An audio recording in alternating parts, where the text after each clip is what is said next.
Ok, freestyle garnison. Guérison, pardon. Garnison, c'est militaire, mais franchement, là, on va passer en mode militaire bientôt, encore que c'est pas du tout mon truc. Guérison, guerre du son. Parce qu'il y a des petits malins, enfin... Bon, faut que je vous explique les gars, parce que là c'est bien, je suis content, il y a eu quelques commentaires à ma dernière vidéo. Et puis il y en a un qui fait référence au défécator, donc je les attends les zététiciens, hein. Ça fait déjà plusieurs années que je vous attends les gars, hein. Hop, ramenez-vous par là. Je vous attends, bon, j'ai provoqué, ça fait quand même quelques mois, j'ai provoqué 2-3 fois Thomas Durand. Mais ce qu'il faut comprendre en fait les gens, c'est que moi sur mon labo ça a duré pendant des années, hein. J'ai vécu l'enfer, mais j'ai l'impression que ce qui m'attend, ça va être encore pire. C'est difficile psychologiquement quand même, hein, parce que j'ai affaire à des gens qui sont puérils en fait dans leurs réactions et qui manquent de jugeote complètement quoi en fait, hein, avec des arguments somme toute assez dérisoires et puis bon classique, hein. Donc je connais un peu la musique parce que j'ai eu affaire sur mon labo sur Facebook, ça a été la guerre, hein. Attention, hein, j'ai fini par me faire complètement harceler, hein. Harceler moralement, hein, vraiment sur mon mur il venait des insultes où on s'attaque. C'est-à-dire quand on n'arrive pas, il y a une phrase qui dit, je sais plus de qui elle est, quand on n'arrive pas à s'attaquer aux idées, on s'attaque à l'auteur des idées, quoi. On s'attaque à l'homme, à des attaques ad nominem. Donc vous prenez ça à la légère. Donc moi en fait bon, ce qu'on me répond, on me dit ouais, donc je dis j'envoie des petites phrases d'humour genre bah ouais, mais si vous êtes bouddhiste, parce qu'il y en a il s'appelle Bouddha. Alors on voit bien déjà comment il écrit, la manière dont il s'exprime, le mec, on voit déjà il a pas trop compris le bouddhisme, hein. On voit pas trop le rapport entre le bouddhisme et son discours, hein, parce que bon le bouddhisme c'est pas ça. C'est de la compassion, c'est voilà, c'est de la sagesse, la vraie, hein. C'est pas la sagesse sur Facebook où on va se foutre de la gueule d'un mec parce qu'il dit qu'il guérit de la calvitie. Alors bon, il me dit en plus, alors donc je lui dis ouais, mais vous êtes chauve vous en plus les bouddhistes, hein, parce que c'est de l'humour, hein, parce qu'ils se rasent, hein, systématiquement les moines. Et il me dit bah non, mais nous c'est pas une maladie, ça nous pose pas de problème. Alors bien sûr, la calvitie c'est pas une maladie en tant que telle, hein. Y a des personnes qui sont chauves et qui sont sportifs, qui sont en très bonne santé, donc on peut pas vraiment considérer ça comme une maladie. Mais bon, ce que je vous dis, c'est que le fait de guérir ma calvitie, ce que j'ai révélé derrière, c'est la fonction qui régénère le corps humain. Parce que en réussissant, enfin en découvrant cette petite pompe là qui tourne et tout, j'ai réparé ma santé. Alors bien sûr vous pouvez ne pas me croire sur parole, hein, bien sûr, puis d'ailleurs je vous conseille, hein, c'est-à-dire qu'il faut essayer d'être méthodique, hein. Je prends un bâton pour ma chienne. Souvent j'ai vu dans les vidéos on entend plouf et tout, c'est quand je balance un bâton à ma chienne dans le canal et elle saute dans le canal. Je vais vous montrer. Tornada. Vas-y Tornada, saute. Tornadette. Donc le problème c'est que mais bon c'est pas vraiment de votre faute, hein, c'est vraiment parce que les scientifiques, les gens sérieux, hein, qui auraient dû me répondre sérieusement, les institutions surtout, donc les institutions ils auraient pas dû me persécuter comme ça, hein, ils auraient dû le maire de Prades, quand je vais voir le maire de Prades, qui est un médecin à la retraite en plus, hein, je sais pas, moi je lui dis faites votre travail, hein, vous étiez médecin en plus. Quand il y a quelqu'un dans votre commune qui est en train de vous dire que c'est la première personne à guérir une calvitie, que c'est un chercheur, enfin déjà même à l'époque avec Castex, quand je lui fais la démonstration de mon arithmétique, il aurait dû se dire bon bah attendez, ce gars-là, on va peut-être voir un petit peu, on va ouvrir le dialogue, on va faire quelque chose, on va peut-être pas le traiter de cette manière, hein. même s'il a, il a un passé délinquant ou il a fait des conneries comme ça, il a peut-être des raisons, voilà. Donc déjà, on va lancer le blâme un peu sur les politiques en premier lieu, et puis bah après, c'est des gens comme Étienne Klein, hein, par exemple, hein, en 2016, hein, il m'a répondu quand je lui ai dit, quoi? Je lui ai dit, écoutez, je pense que c'est Bergson, en fait, il a mal posé la question. Vous demandez quel est le moteur du temps, mais en fait, la bonne question, c'est quel est le moteur de l'espace, hein. Et donc, avec mon processus de recherche, c'est le temps qui devient moteur de l'espace, donc cause du mouvement. Donc, et là, il me dit, là, allez voir un bon psychiatre. C'était en 2016, hein. 2015, ouais, 2017, 2016. Donc, bon, il faut. Et donc là, je viens de voir un autre commentaire où il me dit, bon, le défécateur a du travail qui l'attend. Donc, non, vous comprenez pas ce que je vous dis. Hein, mais je suis habitué maintenant, ça fait 13 ans, hein, que je vis en enfer, hein, parce que les gens, ils captent rien, hein, ils sont là. Enfin, c'est pas que vous comprenez pas, je pense que c'est une dissonance cognitive, quoi, en fait. Hein. Vous êtes, parce que si c'est le paradigme du 21e siècle que j'ai découvert qui refonde toutes les sciences, bon, il faut imaginer la connaissance, le paradigme cartésien comme une secte, avec tout en haut, on va dire le gourou de la secte, c'est Descartes. C'est Descartes le gourou, et vous êtes tous là comme ça, vous êtes endoctrinés par la secte du cartésianisme, quoi. Donc, enfin, chez les zététiciens, c'est plus bloc, hein, c'est ça. Hein. Donc, non, je vous attends tous. Et puis, il faudrait être un petit peu plus rigoureux, quoi. C'est-à-dire que quand je vous parle, c'est-à-dire que mon discours philosophique, il est construit, il est solide. Ma démonstration, je vous ai fait référence à Karl Popper, hein, les zététiciens. Hein, mon discours, il est falsifiable, il est voilà, hein, on peut essayer j'attends depuis 2012, hein, qu'il y ait un scientifique, un intellectuel qui me dise non, Julien Estrada, vous avez tort, c'est faux, le temps n'est pas la cause du mouvement, c'est pas la fonction de l'espace, c'est pas comme Dieu la cause de l'existence, et pour telle et telle et telle et telle raison.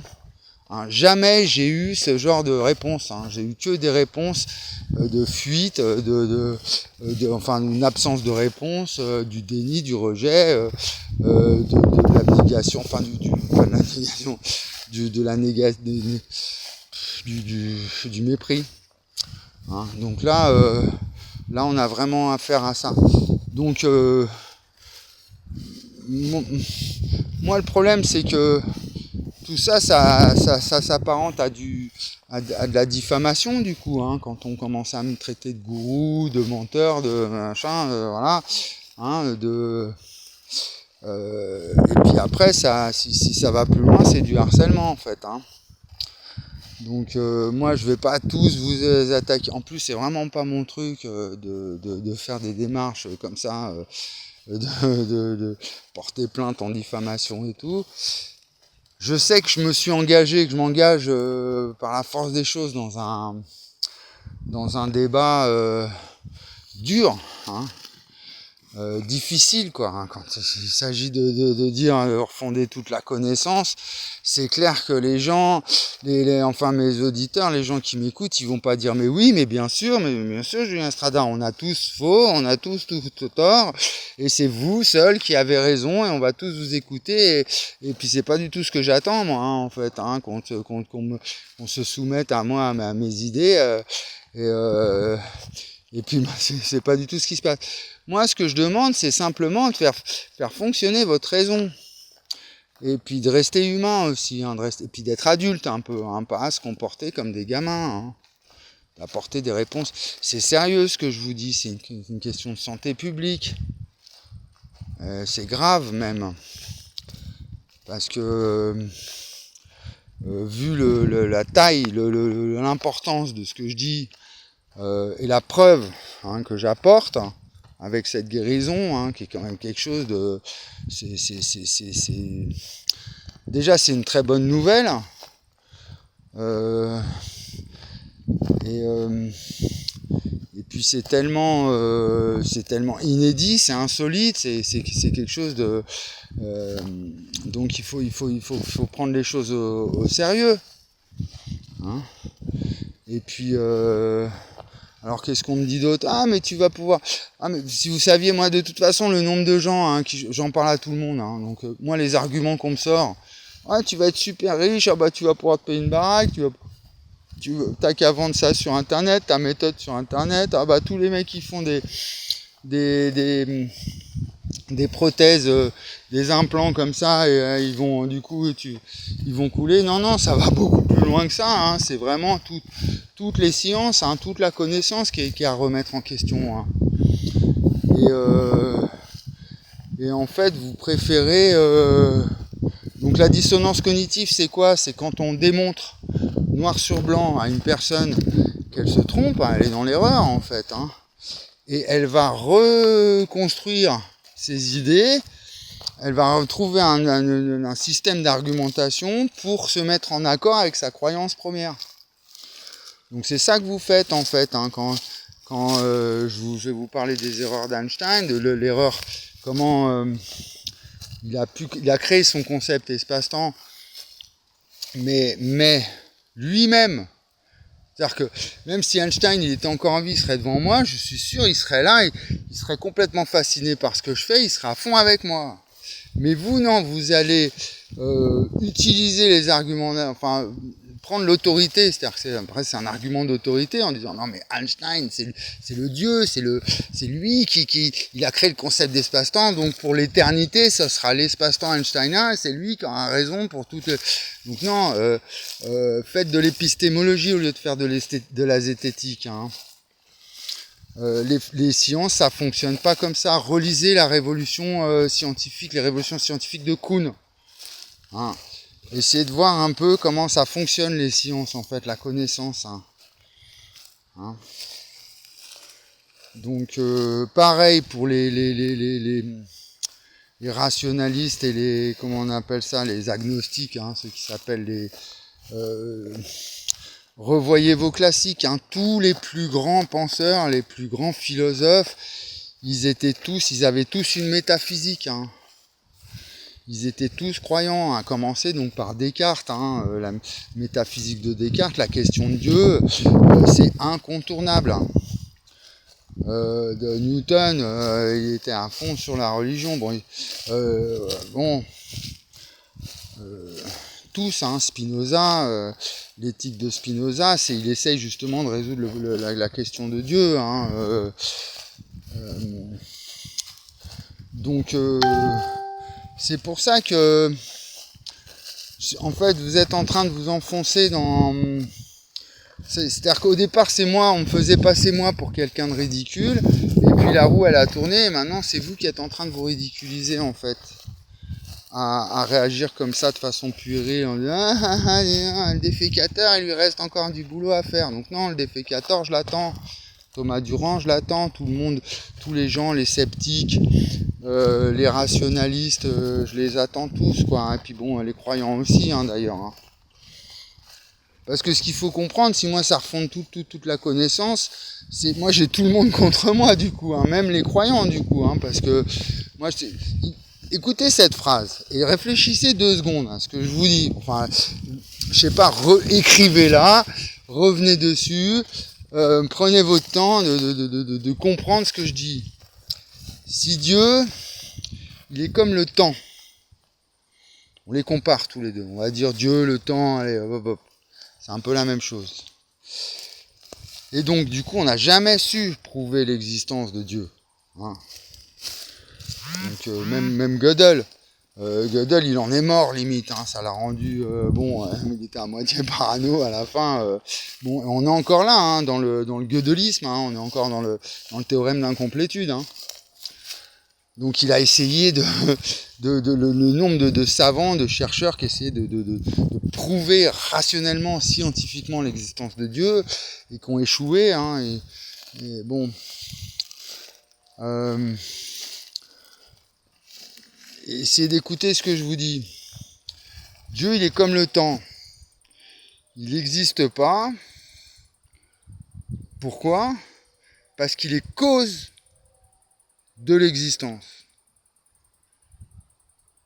Essayez de tenir compte de la subtilité du langage, en fait. La subtilité du truc. Comment c'est juste cette petite subtilité là qui permet de tout refonder. Hein. Donc, y compris donc autant du côté des incroyants, des rationalistes et des sceptiques, que du côté des croyants. Hein. C'est à vous tous de faire le travail, en fait, de réflexion. Donc, bien sûr qu'on n'a jamais pu prouver l'existence de Dieu. Si c'est alors souvent on compare à la création, donc voilà. Donc pourquoi on compare Dieu à la création? Parce que si c'est cause de l'existence et du coup on peut pas le prouver, on peut rien prouver. Hein. Un peu comme si on séparait l'esprit de la matière. Hein, c'est pour ça que je dis Dieu est au temps, ce que l'espace est au croyant, comme je pourrais dire l'esprit est au temps, ce que l'espace est à la matière. C'est-à-dire qu'à partir du moment où on sépare l'esprit de la matière, on se retrouve avec une matière inanimée, et ça n'existe pas dans la nature. Tout, absolument tout est en mouvement. À part peut-être le vide, mais là, hop, là on met justement le doigt sur le problème de l'énergie du vide. D'où ça vient? C'est quoi ce problème? Et là, bam, on se retrouve avec la physique quantique, la cosmologie, tout ce problème-là. Hein. Vraiment le problème de la mesure en physique quantique, hein, de cette énergie du vide. Donc je sais pas, il y a plein de domaines où on bloque à ce niveau-là. Hein. Donc voilà, essayez de saisir, de vous dire, bon, ce mec-là, il n'y a pas de raison, il y a eu des Descartes, il y a eu des Socrates, il y a eu des Aristotes, il y a eu des mecs, et ben là, vous vous retrouvez avec Julien Estrada. Bam. Et en 2025, tant pis pour vous. Donc il va falloir du coup bosser sur le problème. Donc vous enlevez, si on reprend cette idée-là, vous enlevez l'esprit de la matière. Bon, bah, la matière, elle a plus lieu d'être si elle n'est plus animée. Une matière inerte, enfin même inerte, hein, il y a encore l'inertie, hein, même quand on dit inerte. Hein, donc il y a encore un mouvement. Vraiment une matière figée, qui ne bouge pas, ça n'existe pas dans la nature. Tout est en mouvement, même quand on va dans l'infiniment petit ou dans l'infiniment grand. Quoi qu'il arrive, il y a du mouvement. Hein. Naissance de l'univers, espace, temps, gravité, lumière. Hein. Donc il y a mouvement. Et puis un atome, quand on va au fleu, là on se retrouve avec les quarks, là, même si on arrive au niveau de l'échelle de Planck, là, hein, de la constante de Planck, bon, c'est en mouvement tout ça. Donc on ne peut pas séparer le temps de l'espace, comme on ne peut pas séparer l'esprit de la matière. Donc c'est pour ça qu'Einstein il a créé ce concept-là, espace-temps. Mais nous, en fait, on est stupide, on confond les deux. Je vous dis, c'est l'illusion fondamentale. C'est une illusion fondamentale. Elle fait partie de notre condition. On spatialise le temps et on temporalise l'espace. Pareil, cette notion-là. Donc au lieu d'essayer de vous attaquer à moi, de me ridiculiser et tout, prenez du recul, réfléchissez avant de me répondre. Parce que là, moi, j'ai l'impression d'avoir une classe de CM2 en fait en face de moi quand je vais sur Facebook et sur YouTube, quoi. Franchement, des sales gosses qui sont là, qui répondent à leur professeur, gna gna gna gna gna comme ça. Non, mais franchement, donc non, c'est du lourd ce que je vous dis. Et puis l'enjeu, il est phénoménal. Il est international, c'est un nouvel universalisme. Il y a tout l'avenir de la France en plus qui en dépend. Hein, parce que quand on voit l'état de la France, son rayonnement à l'international actuellement, elle fait flipper tout le monde, hein, tellement ça se passe mal en France. Bon, c'est pas étonnant hein, quand on voit la bande de nazes là, qui la compose là, actuellement, hein, quand j'ai vu les réactions que j'ai reçues, franchement. Bon. Donc Donc essayez de me prendre un petit peu plus au sérieux. Et après, moi, les réponses que j'attends, c'est des réponses qui sont constructives, qui sont réfléchies, qui sont construites. Hein. Ou alors, à ce moment-là, demandez-moi, dites-moi, est-ce que tu peux plus insister, est-ce que tu peux nous expliquer un peu davantage sur telle et telle notion, hein, j'arrive pas à saisir, ou essayer de poser des questions judicieuses, quoi, pertinentes. Hein. Au lieu de tourner ça un peu en foire d'empoigne, là. Donc voilà. Donc moi, les 4 principes que j'ai trouvés, les 4 propriétés, dans le concept espace-temps lui-même, hein, plutôt que de dire dans l'espace-temps, hein, ce qui n'a pas de sens, puisque le temps, il existe, bon, c'est pas le saisir, donc c'est dans l'espace, ok, mais l'espace, il est en mouvement, voilà, du fait du temps, c'est ce que j'apporte. Mais dans l'espace-temps, dans le temps, c'est pas un objet, le temps il fait ci, le temps il fait ça, là c'est un truc de temps. Non, si vous êtes scientifique rigoureux, écoutez ce que dit Étienne Klein dans ses premières conférences, là en 2012. Écoutez bien ce qu'il vous explique en plus. Hein. Moi, en plus, je m'appuie sur lui, sur ce qu'il dit. Hein. Et puis après, bon, je suis allé vérifier vraiment ce qui se passe au niveau de la physique quantique et de la cosmo. Bon, j'ai bien fini par comprendre ce qu'il voulait dire. Hein. Au début, j'étais largué un peu, mais là, maintenant, je vois bien où il veut en venir. Donc non, un peu de sérieux, un peu de gravité, qu'à de le dire, parce que là, l'enjeu, il est phénoménal. Hein. C'est les sciences du 21e siècle que j'ai découvert. Donc l'enjeu, c'est la physique quantique. C'est l'internet quantique. L'enjeu, c'est une nouvelle approche de la santé, vraiment du corps, de la connaissance du corps. Donc c'est la santé publique. Hein. C'est des gens qui sont en souffrance actuellement, qui meurent, qui sont alors que moi je suis en train d'apporter les sciences du 21e siècle. Et pareil pour l'économie, pour plein de choses, pour l'écologie. Attention. C'est pas de la rigolade ce que je vous apporte.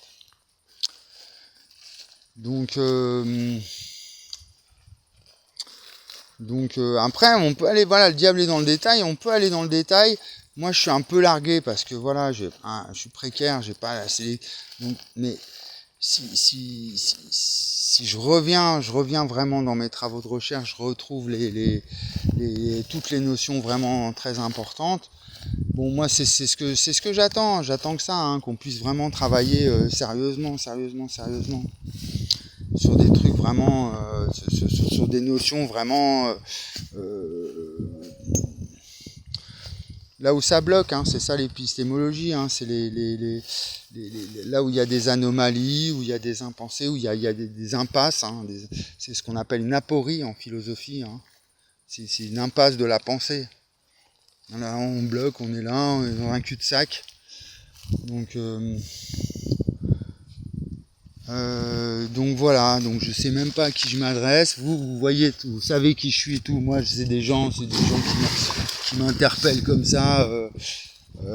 Sur YouTube, sur Facebook, maintenant c'est silence radio. Alors là, il n'y a plus personne qui dit rien. C'est qui ne dit mot consent. Enfin, il y a une espèce de statu quo comme ça qui est assez insupportable en fait. Hein. De toute façon, après, c'est parce que je l'ai pas fini en fait. C'est parce que tout simplement, il y a encore du blanc ici, là, il y a encore. Donc, vous êtes là, non, le mec, il est chaud. Il a une calvitie, il manque des cheveux, il nous raconte des trucs, mais non, en plus, ça se voit bien, là, il est vraiment chaud. Il est là, c'est un manipulateur, c'est un menteur. Non, c'est-à-dire que bon, je peux le mesurer, hein, j'ai pris des photos, le nombre de photos que j'ai pris. Et puis là, on voit vraiment que là, en fait, à la fin, ça fait une crête qui revient dessus. Donc là, ça va me faire une belle frange. Et mes cheveux, je les laisse pousser. J'avais fait des vidéos quand même où je les avais laissé pousser mes cheveux. Et jamais j'avais des cheveux comme ça avant. Hein. J'avais des grosses boucles comme ça, toutes noires. Et, après, on peut le voir avec mes dents, hein, parce que mes dents, elles se sont redressées. Hein. Elles sont toutes droites. Elles étaient toutes de travers, toutes tendues et tout. Donc voilà. Donc après, c'est vrai que s'il n'y avait pas eu cette mauvaise foi des scientifiques et des politiques qui m'avaient pris au sérieux, genre le politique, il aurait dû dire aux scientifiques de dire, bah, écoutez, Estrada, faites des analyses médicales, regardez s'il a vraiment réparé sa santé, étudier son arithmétique, hein, si les politiques ils faisaient correctement leur travail, hein, au lieu de faire de la répression, surveiller et punir, hein, et c'est tout ce qu'ils savent faire, quoi, en fait, hein, nous mettre la pression comme ça pour faire leur magouille de leur côté. Hein, si on avait des politiques dignes de ce nom déjà, et puis si les scientifiques ils étaient un peu plus courageux, quoi, s'ils n'étaient pas aussi soumis comme ça, hein, au néolibéralisme comme ça, comme des carpettes. Hein. Bon voilà. Et puis si les zététiciens, ils n'étaient pas aussi, enfin le grand public, ils n'étaient pas aussi immatures comme ça, hein, à rentrer dans la polémique et la démagogie, et faire de l'audience et l'audimat, hein, si on était un peu moins stupide, hein, le monde il irait certainement mieux. Hein. Donc moi j'utilise des métaphores, je fais des comparaisons, je dis simplement par exemple l'histoire de la Palestine où voilà on parle que de ça, de Israël, la Palestine, enfin en Occident, hein, voilà 60 000 morts, bah oui c'est 3 jours de famine dans le monde, donc pour vous prouver à quel point en fait l'esprit humain il peut tomber dans l'endoctrinement idéologique. Hein. Et là, je parle de l'idéologie de l'information, l'idéologie de la consommation. Donc YouTube, là on est sur YouTube. YouTube, c'est ça. C'est l'idéologie de l'information et de la consommation. C'est-à-dire que c'est pour nous vendre de la pub, hein, YouTube. Donc là, on est complètement dans des pubs pour Lidl, pour machin, c'est des trucs en plus. Il y a des pubs pour Jésus en plus. Alors là, on a même marchandisé le Christ, n'importe quoi. Et puis l'information, voilà, on va parler de ci, de ça, les chaînes YouTube, de trucs complètement superficiels, alors qu'il y a des trucs vraiment profonds. L'humain, il mérite mieux que ça. Hein. Que ce bordel organisé de YouTubing à mort moelleux là où tout le monde a son mot à dire sur ci, sur ça. Enfin bon, moi j'ai déjà à l'époque de la télévision quand il y avait 5-6 chaînes, je trouvais que c'était déjà assez obscène tout ça, c'était un peu du n'importe quoi. Mais alors maintenant que ça s'est généralisé sur internet, alors là on a vraiment une généralisation de la bêtise humaine, quoi. Et donc la preuve, hein, avec des mecs qui s'appellent Bouddha et qui n'ont rien de bouddhiste, et qui vont me dire « Oh, mais de toute façon, la calvitie, c'est pas une maladie. Hein. » Oui, mais moi, je te dis, derrière, la fonction qui régénère le corps humain. Donc, toute la santé, tout. Hein. Et non, ah bah non, attends, nous, on préfère taper sur les antivax, faire une guerre entre les pro-vax et les antivax. Là, au moins, là, on fait de l'audience, quoi, tu vois. Là, au moins, on se marre, on s'éclate, on se fout sur la gueule comme l'extrême droite et l'extrême gauche, les fachos, les antifas, là, c'est bon, là, hein, et puis ça profite à qui, tout ça, tout ce n'importe quoi. Alors que si on essaie d'être un petit peu plus humain, dans le sens de la dignité humaine, hein, de sa grandeur, hein, de sa noblesse, hein, de ce qui fait ses responsabilités, hein. Parce que nous, les humains, voilà, par rapport, on est des animaux, d'accord, mais on fabrique des machines, des centrales nucléaires, donc voilà la responsabilité qu'on a. Donc arrêtez de vous comporter comme des gamins, et si c'est pour me laisser des commentaires derrière ma vidéo, laissez-moi des commentaires intelligents, et qui soient à la hauteur de ce que je vous dis. Parce que moi, pendant ce temps-là, encore pas plus tard que tout à l'heure cet après-midi, il y a les flics qui viennent, qui s'arrêtent devant chez moi, qui me regardent, il a une nouvelle bagnole, on va le foutre en tôle celui-là, ils n'ont pas réussi à m'envoyer en psychiatrie, donc il n'y a plus que la tôle, sauf que la tôle, ils ont rien du tout, ils ont des trucs de merde là. Ils sont bien emmerdés avec Estrada parce que je leur fais des pieds de nez, hein, je suis tout en mode illégal, j'ai fabriqué ma maison. Oui, je suis obligé de faire la désobéissance et ça, franchement, ça me plaît pas d'être comme ça, d'être dans cette situation de marginalité. Je préfère être reconnu dans le sens, pas du tout le succès et tout ça, mais que je puisse travailler dans de bonnes conditions. C'est ce que je demande depuis 2012. dès que j'ai fait cette découverte, je me suis adressé à mes professeurs d'université. J'ai dit voilà, j'ai fait une découverte importante. J'aimerais travailler dans de bonnes conditions parce que j'ai pas de diplôme, je suis précaire et j'ai un mauvais entourage. J'ai une famille de merde là qui m'a pas soutenu, rien du tout, personne. Hein. Et en fait, non. Donc voilà les humains. Les transhumains, les post-humains, les post-transhumains, les déshumains, je vais vous appeler. Voilà. Vous êtes déshumanisés de toute façon. Vous méritez pas ce titre en fait. Et puis même animal d'ailleurs. Je trouve que les animaux, ils ont plus de dignité que vous actuellement, quoi. Voilà.